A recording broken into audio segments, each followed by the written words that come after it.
I'm gonna put a forewarning for A, some light spoilers, and B, this is kind of the nonsensical ramblings of a guy who read about 800 plus chapters of One Piece in the span of a little under 2 months. So basically what I'm saying is there may or may not be a sense of coherence to what I'm saying because of how much there is to say and how broad the definition of world building I'm using is. But my fortune cookie did say that I hold the wisdom of the ages just a few days after I caught up, so I do think there's a connection and I wanted to share it with someone. With that out of the way, please enjoy the video. I've never had that much of an interest in world building. I think just connecting the characters or delving into the mystery of an enticing story is worth more attention than climate, geography, environment, etc. That was until I looked up the definition of world building, and holy fuck, there are so many other terms embodied under the concept of world building. The rules, politics, race, culture, commerce, hard, soft, basically anything that isn't the personal problems of a character. And even if they had issues that were influenced by society, that could be a piece of world building at work. To delve even deeper into this newfound understanding, I wanted to look towards the arc in One Piece I was reading while I thought of the idea, Whole Cake Island, or as I'll refer to it, the Big Mama arc. One Piece has been praised for its vast and imaginative world, which at this point I think is a necessity considering how long it's run and how long it's going to run. Things mentioned in passing hundreds of chapters beforehand set up the world for later to create current arcs, and this is no exception. The world is so detailed and intricate, yet just as expansive that through a little analysis of Big Mama, I might be able to appreciate it just a bit more. So first questions first, how did the crew get here? Well, actually sorry, half the crew, because the other half is riding a giant elephant towards the land of the samurai, but that's irrelevant for now.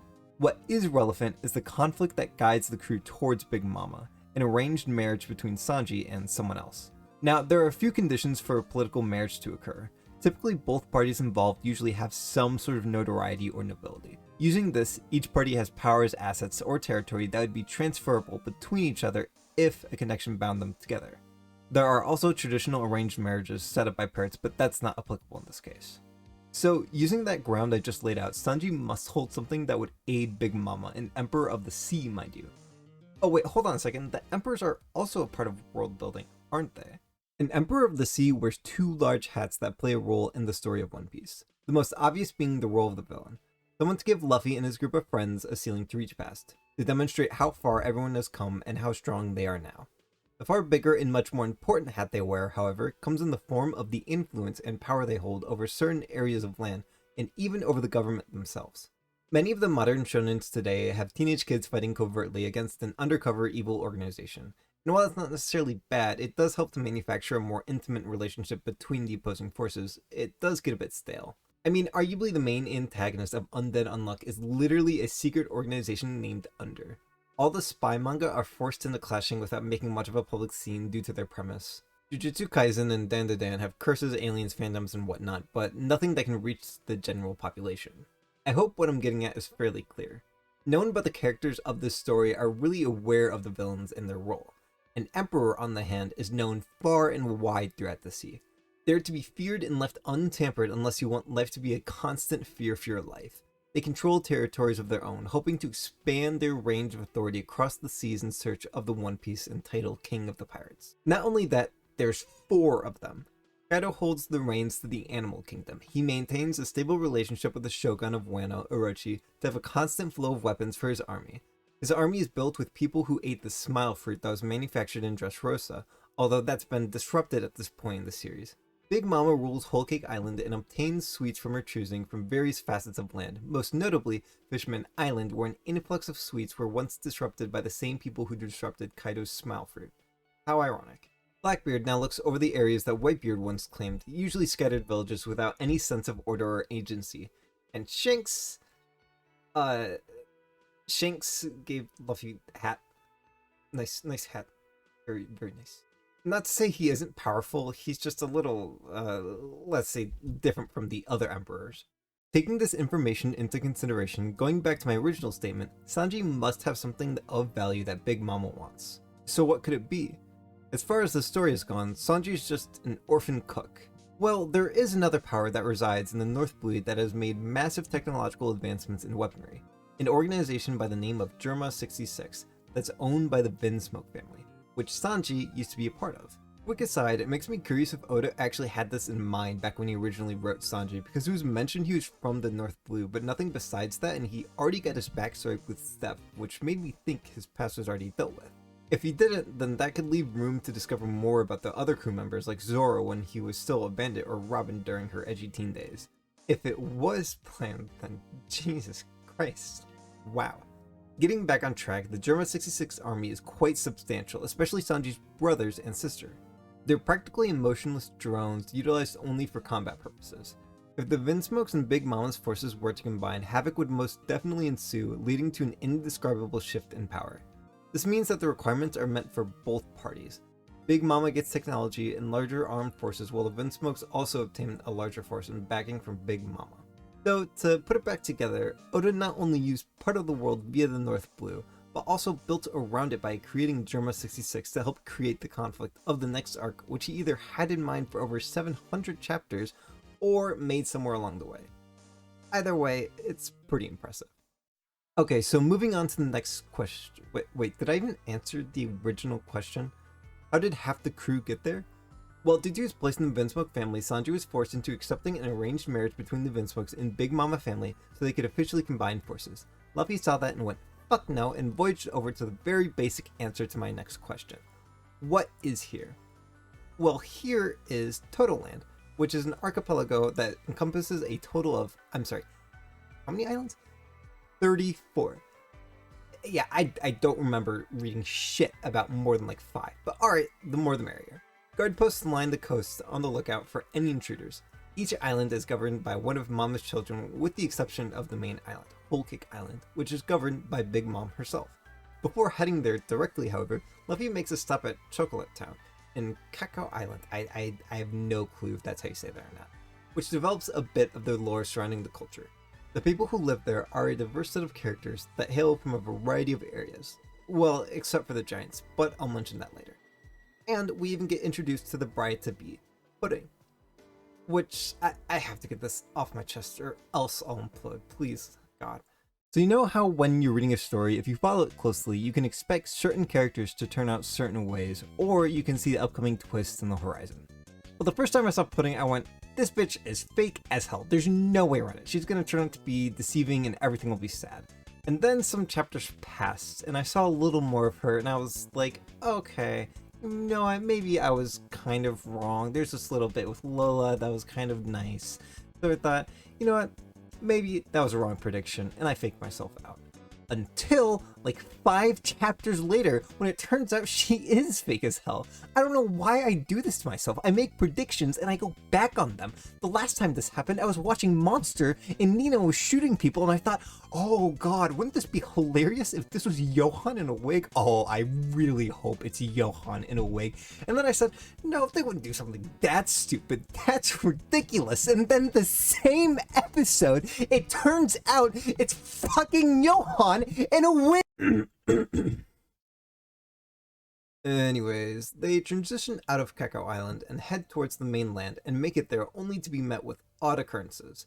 They catch glimpses of Sanji that don't seem to be Sanji. They run into classy crocodiles and Luffy.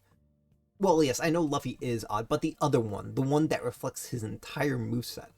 All the while, the flowers, trees, and candy sing their imminent demise, bunching up to block their path, giving them a warm welcome to the seducing woods. It's at this point I can define 2 concepts, hard and soft world building. Hard world building is creating a world with the utmost intricate detail. The author explores every aspect of culture, ecology, knowledge, history. I would say One Piece generally falls into this category. There are explanations for how the compasses work, differences in currency between some areas, a specific education is needed to read poneglyphs, and nearly every island receives a separate backstory to go with it. Soft world building, on the other hand, tends to lean towards placing things into the world without an explanation of them. They're more of an aesthetic piece than anything, or they're used to help move the plot along without getting mundane. My favorite example of this would have to be Lisa the Painful. The whole premise of the game is that women have been entirely wiped out until Brad, the character you play as, finds a baby girl just laying there. The only references to how either of these things happen is very vague. There was a white flash that just wiped out women. It's impossible to decipher what this white flash was or what it did besides wipe out women.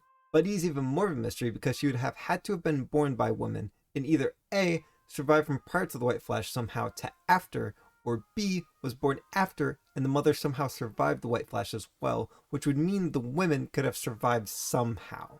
Either way, it doesn't really matter because Lisa is such a character-driven game that explanations of the world wouldn't add to it that much.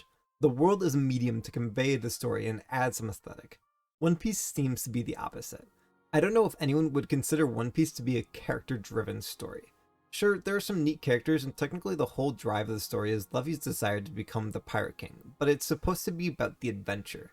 The journey across islands, what you'll see, what you'll do, the people you'll meet, the crewmates you'll make, and anything and everything that makes an adventure. And most of that is done with the foundation of a strong world, which is why One Piece does so well.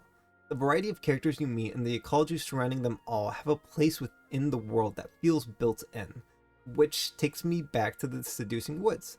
They could have easily been placed in the smiling environment to match the happy tree friends aesthetic, but instead, there's an actual reason to how and why they got to be that way. Bringing it back to Big Mama's fruit power not only adds to the devilish nature of her as an emperor, but more importantly, it uses an idea implemented into the world to add more to it. By using the soul fruit, it not only gives an explanation for how the setting appears the way it is, but it also demonstrates actual effects of the soul fruit on the world, increasing the immersion and therefore enhancing the journey. There are a few interesting videos made by Hello Future Me over the concepts of soft and hard world building if you want to look more into it. I should probably also mention it seems like we have slightly different interpretations of how soft and hard world building work, so if anyone has a quote-unquote better definition of their own they'd like to chime in with, leave a comment down below. The diversity of Whole Cake inhabitants also explain much of the lore behind not just the island, but also previous questions laid out prior to that I'm not even really sure I asked. But in answering them, it creates a sense of appreciation for the series as a whole. As I said previously, the population has nearly every race known throughout the seas. Humans, fishmen, merfolk, minks, snake necks, long arms, long legs, dwarves, three eyes, and hybrids to go along with it. There are even restrictions put into place to prevent people from leaving so she can maintain the level of diversity she's at. Every 6 months, people have to trade 1 month of their life in order to receive protection from Big Mama, or else they have to leave, but leaving without death is practically impossible. Despite these measures taken into account, there is one large group that remains to be seen throughout the land: the Giants. However, this discrepancy is accounted for when we go back and take a brief look at her childhood where she basically destroyed the land of the Giants, Elbaf. This chasm was pulled even further apart when Lola decided to try and trick her way out of marrying Prince Loki, hence why Big Mom hates Lola and anyone that resembles her.